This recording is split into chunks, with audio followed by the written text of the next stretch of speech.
بسم اللہ الرحمن الرحیم۔ معزز و محترم حاضرین و سامعین، اللہ رب العزت کے فضل و کرم سے رمضان المبارک کے پہلے عشرے کی 9ویں شب کی نماز تراویح ہمیں ادا کرنے کا شرف و اعزاز حاصل ہو چکا ہے۔ اس پر جتنا بھی اللہ تبارک و تعالیٰ کا شکر ادا کیا جائے وہ کم ہے۔ بے شک آج رات نماز تراویح میں قرآن مجید کا جو حصہ پڑھا گیا وہ 3 سورتوں سے دیا گیا ہے۔ سورہ توبہ کا آخری حصہ تلاوت کیا گیا، پھر اس کے بعد سورہ یونس کی تلاوت کی گئی، اور اس کے بعد پھر سورہ ہود کا کچھ حصہ تلاوت کیا گیا۔ اس کی تفصیل نماز عشاء سے پہلے کچھ آپ کی خدمت عالیہ میں پیش ہو چکی ہے۔ قرآن مجید کی جو صورتیں ہم ابھی تک پڑھ چکے ہیں ان میں سے سب سے پہلی سورہ مبارکہ سورہ فاتحہ ہے، جو نزول کے اعتبار سے مکی صورت ہے۔ اس کے بعد پھر 4 بڑی بڑی صورتیں متصل آئی ہیں۔ سورہ بقرہ ہے، سورہ آل عمران ہے، سورہ نساء ہے، سورہ مائدہ ہے۔ یہ بالترتیب 4 صورتیں اپنے نزول کے اعتبار سے مدنی ہیں۔ درمیان میں پھر 2 صورتیں لائے ہیں، یعنی سورۃ الانعام ہے اور سورۃ الاعراف ہے۔ یہ دونوں کی دونوں صورتیں جو ہیں یہ اپنے نزول کے اعتبار سے مکی ہیں۔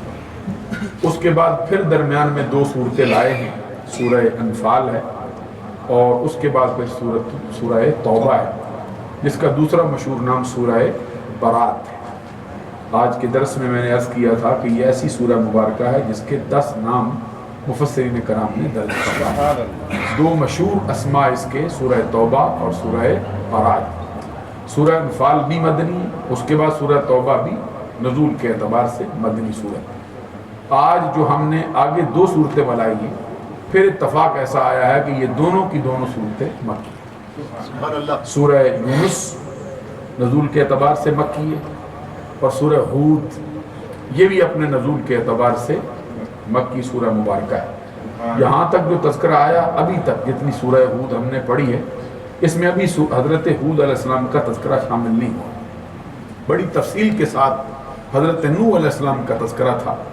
اس کے بعد متصل جہاں سے کل ہم اس کا آغاز کریں گے، وَإِلَىٰ عَادٍ أَخَاهُمْ هُودًا۔ حضرت ہود علیہ السلام کا تذکرہ جو ہے اور ان کی قوم کا پھر شروع ہوگا۔ یہ حضرت نوح علیہ السلام اور حضرت ابراہیم علیہ السلام کے درمیان صرف 2 نبی جلوہ گر ہوئے۔ ان میں سے ایک حضرت ہود علیہ السلام اور ایک حضرت صالح علیہ السلام۔ قوم عاد کی طرف حضرت ہود علیہ السلام کو بھیجا گیا ہے، اور اعلیٰ حضرت امام محمد رضا رحمۃ اللہ تعالیٰ علیہ سے ایک سوال کیا گیا کہ یہ جو ہنسا ہے 1 2 3 4 5 6 7 حساب و کتاب جس سے ہوتا ہے، یہ کب نازل ہوا؟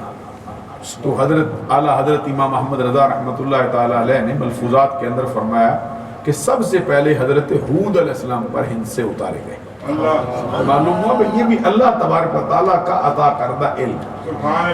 حضرت ہود علیہ السلام آئے اور حضرت صالح علیہ السلام، 2 نبی آئے نوح علیہ السلام کے درمیان اور حضرت ابراہیم علیہ السلام کے درمیان میں نوح علیہ السلام سے لے کر ابراہیم علیہ السلام تک درمیان میں صرف 9 پشتیں گزری، اور ان کی قوموں کی بڑی بڑی لمبی عمریں ہوئی ہیں۔ انشاءاللہ والعزیز کل جو ہے حضرت ہود علیہ السلام کا تذکرہ یہاں پہ اس کا آغاز ہوگا۔ یہ چند ایک سوالات ہیں، ذرا ایک مرتبہ درود السلام پڑھ لیجیے۔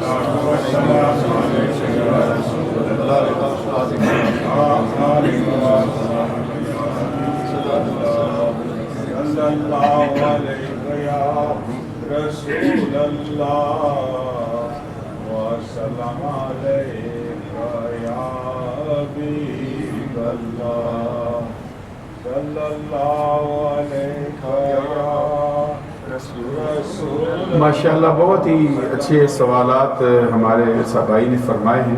سب سے پہلا سوال یہ ہے، کہتے ہیں نکاح کے وقت نکاح نامے میں ایک عورت کو شرائط رکھنے کی اجازت ہے؟ کیا کوئی عورت یہ شرط رکھ سکتی ہے کہ اس کا اس کو اپنے شوہر کو طلاق دینے کا حق ہے۔ یہ جو بوقت نکاح عورت کا مسئلہ ہوتا ہے وہ شرائط رکھ سکتی ہے۔ شریعت اسلامیہ کی روح سے اگر وہ طلاق کی تفویض کرنے کا حق لینا چاہے، یعنی کہ میں اپنے آپ کو طلاق دے سکتی ہوں، تو یہ شرط لینے کا عورت کو حق ہے، باقاعدہ طور پہ ایسا ہو سکتا ہے۔ دوسرا سوال یہ ہے کہ ایک شوہر اپنی بیوی کو اس وقت تک طلاق نہیں دے سکتا یا طلاق لاگو نہیں ہوگی جب تک کہ قاضی اس پر مہر نہ لگا دے۔ اچھا، یہ جو معاملہ ہے کہ قاضی کا اس کے اندر شریک ہونا، یہ قطعی طور پر درست نہیں ہے۔ حدیث میں نبی اکرم صلی اللہ علیہ وسلم کا فرمان ہے انما الطلاق لمن اخذ بالساق، طلاق دینا اس کا حق ہے جس نے عورت کی پنڈلی پکڑی ہے۔ یہ پنڈلی پکڑنا لمن اخذ بالساق جس سے اخذ کیا گیا، یہ عرب کے اندر ایک محاورہ ہے۔ اس کا مطلب یہ ہے کہ جس نے عورت کے ساتھ جمع کیا، یعنی عورت کے ساتھ جس نے نکاح کیا، نکاح جس نے کیا ہے وہی طلاق دینے کا حق رکھتا ہے۔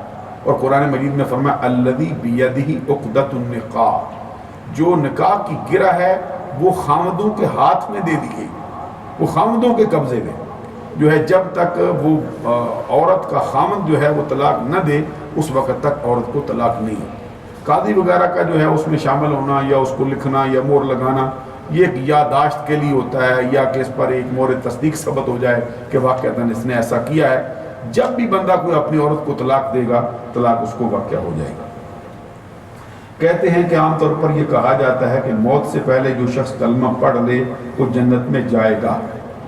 ماشاءاللہ، یہ تو حدیث میں بھی فرمایا گیا ہے کہ جس شخص کی زندگی کا آخری کلام لا الہ الا اللہ محمد رسول اللہ ہو، وہ جنت میں داخل کیا جائے گا۔ پھر یہ بھی فرمایا من قال لا الہ الا اللہ دخل الجنہ، جس شخص نے یہ کہا کہ اللہ کے سوا کوئی عبادت کے لائق نہیں، جس شخص نے یہ کہا کہ اللہ تبارک و تعالیٰ کے سوا کوئی مؤثر حقیقی نہیں، جس شخص نے یہ کہا کہ اللہ کے سوا کوئی ہمارا مقصود نہیں، جس شخص نے یہ کہا کہ اللہ تبارک و تعالیٰ کی ذات کے سوا حقیقی معنوں میں کوئی موجود نہیں ہے، تو وہ شخص جو ہے وہ جنت میں داخل کیے جانے کا حقدار ہے۔ لیکن اس کے اندر یہ بات بھی یاد رکھنی چاہیے کہ اگر کسی شخص نے اپنی زندگی کے اندر گناہ کیے، مثال کے طور پہ کوئی بندہ قتل کر دیتا ہے، تو قتل کے لیے فرمایا من قتل نفسا بغیر نفس او فساد فی الارض فکأنما قتل الناس جميعا، جس شخص نے کسی ایک بندے کو جان بوجھ کر قتل کیا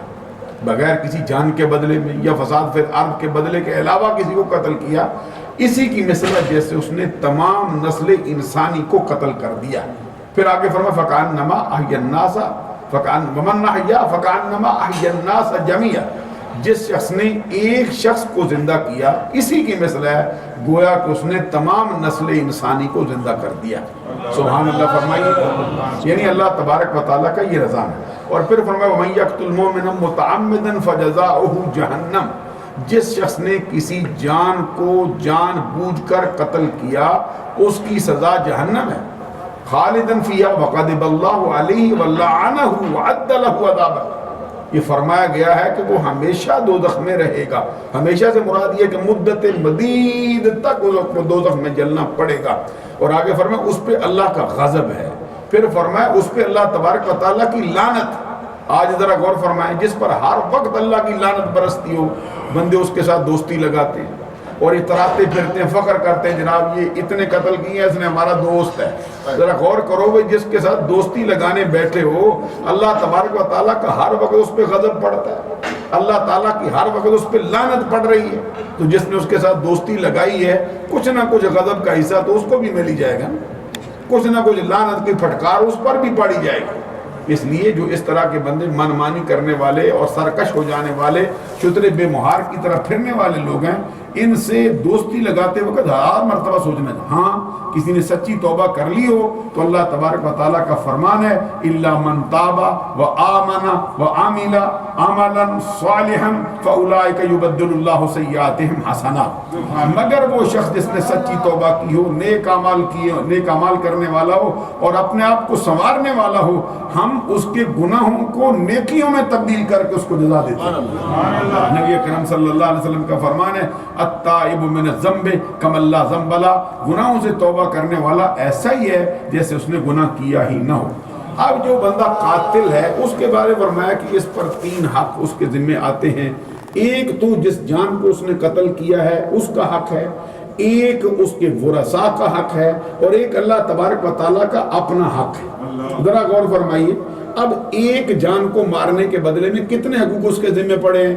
ایک ورثاء کا حق ہے، ایک اس جان کا اپنا حق ہے، اور ایک اللہ تبارک و تعالیٰ کا حق ہے کہ اس کی قدرت کے اندر اس نے دخل اندازی کی. اگر ورثاء نے اس سے دیت لے لی ہے، 100 اونٹ یا اس کے مقابل جو ہیں وہ پیسے قبول کر لیے ہیں، تو ورثاء کا حق ختم ہو گیا ہے. لیکن اس بندے کو جس کو اس نے مارا ہے اس کا حق ابھی اس کے ذمہ پڑا ہے. ہاں یہ ہے کہ اس کے بدلے میں قتل ہو جائے، قتل کے بدلے میں قتل کیا جائے تو پھر اس بندے کی جان کا بدلہ جو ہے جس کو مارا ہے اس کا حق بھی ختم ہو گیا، لیکن پھر بھی اللہ کا حق اس کے ذمہ باقی رہتا ہے. تو یہ اپنی سزا بھگتنے کے بعد یا پھر سچی توبہ کر لینے کے بعد یا پھر اس کے ورثاء سے سچی معافی مانگ لینے کے بعد جو ہے وہ اللہ تبارک و تعالیٰ کی رحمت کا امیدوار ہو سکتا ہے، وگرنہ نہیں. اگلا سوال کہتے ہیں کہ قرآن کی سب سے آخر میں نازل ہونے والی آیت کون سی ہے؟ ایک تو مشہور ہے کہ الیوم اکملت لکم دینکم واتممت علیکم نعمتی وردیت لکم الاسلام دینا. سورۃ المائدہ کی یہ آیت کریمہ ہے جس میں اللہ تبارک و تعالیٰ نے فرمایا آج کے دن میں نے تمہارا دین جو ہے اس کو مکمل کر دیا، تمہارا دین تمہارے لیے مکمل کر دیا. الیوم اکملت لکم دینکم واتممت علیکم نعمتی، اور میں نے تم پر اپنی نعمت کو تمام فرما دیا. وردیت لکم الاسلام دینا، اور میں تمہارے لیے اسلام کو بطور دین میں نے پسند کر لیا. یہ آخری آیت کریمہ. اور بعد کا یہ نظریہ ہے واتقوا یوما ترجعون فیہ الی اللہ ثم توفی کل نفس ما کسبت وہم لا یظلمون. یہ قرآن مجید کی آخری آیت کریمہ ہے. اللہ تبارک و تعالیٰ بہتر جانتا ہے. آگے کہتے ہیں نبی صلی اللہ علیہ وسلم کی اس دنیا سے رخصت ہوتے وقت آخری الفاظ کیا تھے؟ نبی اکرم صلی اللہ علیہ وسلم سے آخری الفاظ جو آقا کونین صلی اللہ علیہ وسلم نے فرمائے ہیں وہ یہ ہے کہ اللہم الرفیق الاعلی، اللہم الرفیق الاعلی، اللہم الرفیق الاعلی. یہ الفاظ نبی اکرم صلی اللہ علیہ وسلم نے جو ہیں، یعنی میں دنیا کے مقابلے میں اللہ تبارک و تعالیٰ کی ذات کو ترجیح دیتا ہوں اور اس کو پسند کرتا ہوں. جب یہ جبرائیل امین نے بارگاہ رسالت میں آ کے عرض کیا، جب ملک الموت حاضر ہوئے تو ان کے سرکار کے حجرہ اقدس میں اندر داخل ہونے کی بھی اجازت مانگی گئی. یعنی سرکار دو جہاں صلی اللہ علیہ وسلم کے مرتبے کا یہ حال ہے کہ اسرائیل علیہ السلام آئے ہیں لیکن داخل نہیں ہوئے. جبرائیل امین نے آ کے عرض کیا سرکار یہ ملک الموت حاضر ہوئے ہیں، اندر آنا چاہتے ہیں، اگر اجازت ہو تو اندر داخل ہو جائے. ذرا غور فرمائیے اپنے نبی کے مرتبے کا حال ہے. تو نبی اکرم صلی اللہ علیہ وسلم نے فرمایا کہ ہاں اجازت آ جائے. جب اندر داخل ہوئے تو آ کے عرض کیا سلام کرنے کے بعد کہ آپ کی عمر پوری ہو چکی، میں آپ کو لینے کے لیے آیا ہوں لیکن میں کچھ کر نہیں سکتا جب تک آپ کی اجازت نہ ہو. اگر آپ کی اجازت ہو تو مجھے اجازت دے، میں اپنا کام کر لوں، اگر آپ رہنا چاہیں تو پھر اور معاملہ ہو سکتا. تو نبی اکرم صلی اللہ علیہ وسلم نے جبرائیل امین کی طرف دیکھا اور فرمایا کہ تو بول تیرا کیا ارادہ ہے. تو جبرائیل امین نے سرکار کو مشورہ دیا، عرض کیا سرکار کوئی سختی تو ہو نہیں سکتی ہے، کوئی پابندی بھی نہیں، کیونکہ وہ پہلے کہہ چکا ہے جیسے آپ کہیں گے ویسا ہو جائے گا، لیکن میرا مشورہ یہ ہے ان اللہ قد اشتاق الی لقائک یا رسول اللہ. اللہ تبارک و تعالیٰ کو آپ کی ملاقات کا بڑا ہی اشتیاق ہے، بہت شوق ہے اللہ تبارک و تعالیٰ کو آپ کی ملاقات کا. اس وقت نبی اکرم صلی اللہ علیہ وسلم نے یہ الفاظ فرمائے اللہم الرفیق الاعلی، اللہم الرفیق اللہ. تو بعد نے یہ بھی کہا کہ نبی اکرم صلی اللہ علیہ وسلم نے جو امت کے لیے دعا مانگی ہے اللہم امتی، جو سرکار دو جہاں صلی اللہ علیہ وسلم کے الفاظ ہیں وہ بھی کہے گئے. اور نبی اکرم صلی اللہ علیہ وسلم کو جب دفن کیا جا رہا تھا اس وقت بھی بعض صحابہ کرام نے کہا کہ سرکار کے ہونٹ ہلتے تھے، کدے کان لگا کے سنا گیا. تو نبی اکرم صلی اللہ علیہ وسلم جو ہے اپنی امت کی گزارشات اللہ کی بارگاہ میں پیش کر رہے ہیں. اللہ تبارک و تعالیٰ کو اصل حالت جو ہے وہ معلوم. اور کوئی سوال کرنا چاہیں تو اس کا جواب دے سکیں. حضور گزارش یہ ہوئی میں نو ماشاءاللہ سبا نال ہو گیا، 9 راتیاں انبیاء علیہ السلام نال کسے نال حقیقت نال ہم قرآن پڑھے ہیں. میرا سوال یہ ہے کہ لیتی مذہب من دون اللہ تو علاوہ اور کیڑا ٹکا قرآن پاک میں جو سمجھ گئے کہ انہیں کا مذہب بڑھا کے تھا نیتیت. ماشاءاللہ ماشاءاللہ. خان صاحب کا جو سوال ہے وہ یہ ہے کہ من دون اللہ کا معنی یہ کرنا کہ اللہ تبارک و تعالیٰ کے مقابلے میں ہے نبیوں کو سمجھنا یہ سرے سے درست نہیں. یہ ایک ایسی سوچ ہے جو اسلام کے خلاف کھڑی ہوئی، ایسی جماعت نے اپنائی ہے جو اسلام کو اس کی اصلی حالت میں دیکھنا نہیں چاہتی. تو یہ اللہ تبارک و تعالیٰ کے نبی جو ہیں ان کو من دون اللہ نہیں بلکہ یہ تو اللہ تبارک و تعالیٰ کے برگزیدہ بندے ہیں. اللہ تبارک و تعالیٰ ان کے ساتھ ہے، یہ اللہ تعالیٰ کا نظریہ اپنائے ہوئے. اور یہ سچا جو نظریہ ہے اللہ تبارک و تعالیٰ نے 1400 سال سے اہل سنت کو عطا فرمایا. یہ پورا قرآن اللہ نے اپنے نبیوں کے ذکر کے ساتھ بھر دیا ہے. ذرا غور فرمائیے، جو اللہ تعالیٰ اپنی زبان قدرت سے خود نبیوں کا تذکرہ کرتا ہے، ان کی زندگی کے اوصاف بیان کرتا ہے اور ان کے حالات کو بیان کرتا ہے، تو اب اگر امت ان کے ذکر کو کرے گی تو امت کا درجہ کیوں بلند نہیں ہوگا؟ اس پر کیسے پابندی لگائی جا سکتی؟ جیسے نبی اکرم صلی اللہ علیہ وسلم کے میلاد کے جلسے کرتے ہیں زمانہ پابندی لگانے لگ جاتا ہے. دیگر سارے نبیوں کے تذکرے آئے ہیں، محمد عربی کا تذکرہ کیا جائے جو سارے نبیوں کے سردار ہیں، سارے نبیوں کے سید. اور کوئی سوال اور ارشاد فرما سکتے؟ مفتی صاحب، جب آدمی کو فوت ہو جاتا ہے ادھر یو کے میں، پاکستان باقی رہ جاتے ہیں، اس کا شرعی حکم کیا ہے؟ شرعی حکم یہ ہے کہ اس کی باڈی کو نہیں لے جانا چاہیے. اگر کوئی خاص کوئی وجہ نہیں ہے تو پھر اس کو وہاں پہ لے جا کر اس کو تکلیف دینا اور کئی دن تک اس کو جہازوں کے اندر پھراتے رہنا، گاڑیوں میں گھماتے رہنا، یہ اس میت کے ساتھ زیادتی ہے. مرنے والے شخص کے ساتھ ظلم کیا جا رہا ہے، کیونکہ جہاں اس کا انتقال ہوا ہے اس کو وہاں ہی دفن کیا جائے. یہ اہم ترین مسئلہ ہے. وہاں سے مراد یہ نہیں کہ جہاں ہی اس کا انتقال ہوا ہے اسی جگہ پہ اس کو دفن کیا جائے. مراد اس سے یہ ہے کہ قریب ترین جو قبرستان ہے اس کو وہاں پہ سپرد خاک کرنا چاہیے. جو مسئلہ یہ ہے کہ کوئی بہت خاص وجہ نہ ہو تو وصیت جو ہوتی ہے نا، یہ ان امور کے اندر یہ مرنے والے کا اپنا حق نہیں. مرنے والے کا حق نہیں کہ وہ وصیت کرے کہ یہ مسئلہ ہے، کیونکہ یہ ورثاء کا حق ہے. مثال کے طور پہ مرنے والا ایک وصیت کر جاتا ہے میرا جنازہ فلاں بندہ پڑھائے، تو یہ وصیت اس کی باطل ہے، کیونکہ یہ اس کا حق نہیں اپنا کہ وہ کہے کہ میرا جنازہ فلاں بندہ پڑھائے. اگر کی بھی ہو کوئی بندہ ویسے اس کا خیال رکھ لیتا ہے یا دھیان کر لیتا ہے چلو انہوں نے کہا تو ہم پڑھا لیتے ہیں. جیسے کبھی آپ دیکھتے ہیں بعض اوقات بندے آتے ہیں جناب ہمیں وصیت کی گئی جنازہ یہ پڑھائیں، اور ان کا حال یہ ہوتا ہے خود ان کو جنازہ پڑھانے کا پتہ ہوتا ہی نہیں. بے شک ایسا بھی ہم نے دیکھا. کبھی ایسا جو کہتے ہیں یہ پکڑ کے لے آئے جناب یہ جنازہ پڑھائیں گے جی. میں نے کہا آپ اگر پسند کرتے ہیں وہی ڈاکٹر صاحب آپ کا علاج نہ کریں، کوئی ڈسپینسر کرے تو آپ کی مرضی ہے، جیسے آپ چاہے ہو جائے گا. کمپاؤنڈر صاحب سے علاج کروانا چاہتے ہیں، آپ کو پسند آ گئے ہیں تو آپ کی مرضی. کوئی عالم دین آپ کا جنازہ پڑھاتا تو پھر آپ کی شان اور ہوتی. تو یہ اس کی وصیت جو ہے وہ سرے سے باطل ہے. ہاں کوئی بات کوئی ضروری امور ہوں، ایسی بات ہو جس کے بغیر چارہ نہ ہو، تو یہ پھر یہ جو فقہ حنفی کا اصول ہے الضرورات و تبیح المحظورات، ضرورتیں بعض اوقات ناجائز چیزوں کو پھر جائز کر دیتی. کوئی سوال اور ارشاد فرما سکتے ہیں؟ سبحان ربک رب العزت عما یصفون وسلام علی المرسلین والحمد للہ رب العالمین. الہی ہماری نماز عشاء کو، نماز فطر کو، نماز تراویح کو، اس کے اندر پڑھے جانے والے قرآن کو اپنی بارگاہ میں قبول فرما. الہی جو واضح نصیحت ہوئی ہے اپنے کام کاج اور دیگر معاملات مجبوریاں چھوڑ کر یہ تیرے گھر میں ابھی تک مسجد میں تشریف فرما ہے، الہی ان کے عمل کے مطابق نہیں اپنی رحمت کے مطابق ان پہ مہربانی فرما. الہی ہماری خالی جھولیوں کو اپنے رحمت و نور سے معمور فرما، ہمارے خالی دامن کو اپنے فضل و کرم سے بھرپور فرما.